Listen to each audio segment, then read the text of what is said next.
the coronation is due to take place on May the 6th, and the holy anointing oil that's a fundamental part of the ceremony that will be used in the coronation of King Charles III has now been blessed and created in Jerusalem, the Old City, based on the same ingredients that were used in the oil for the last coronation in 1953 of Queen Elizabeth II. It contains olives that have been pressed from the Mount of Olives in the Holy Land using a formula which they say has been used for hundreds of years, according to the palace. And that oil contains sesame, fragrant rose, jasmine, cinnamon, orange, as well as other ingredients which are there to give it this scented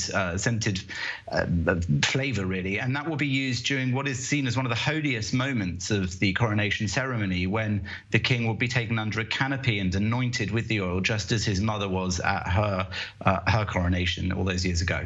And all of that in order to celebrate the connection of the royal family to the Middle East. So tell us about that.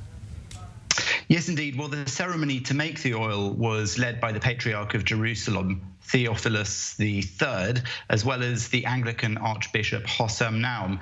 The Archbishop of Canterbury in the UK thanked them for providing that oil and blessing it, and he said that it underscored the connections of Prince Charles, now King Charles, excuse me, to the Holy Land, and that also is the origin of the oil that had been used for centuries in this ceremony. The connections, of course, are because it's a fundamental part of Christianity. The Church of the Holy Sepulchre, where this was done, is believed to be the burial place of Jesus for Christians. And also, King Charles has his own connections to the Holy Land. He visited the grave of his grandmother, Princess Alice of Battenberg, who's interred at the Russian Orthodox Church of St. Mary Magdalene at the Mount of Olives. She, in fact, was listed by Yad Vashem in Jerusalem as a righteous among the nations for having saved Jewish people during the Holocaust. So his connections to the Holy Land are also personal as well as historical. Overall, how are the preparations for the coronation going? Obviously, something is always happening with the royal family. What about the prince? Both of them, those in the States, those in London. Tell us about that. Well, the invitations we're led to believe have started to go out, because we've heard that indeed Prince Harry, the son of King Charles, has been invited, though not whether or not he'll be attending. We also know a few things about the coronation that will make it different from his mother's. It's said to be slimmed down. There will be far fewer people in attendance.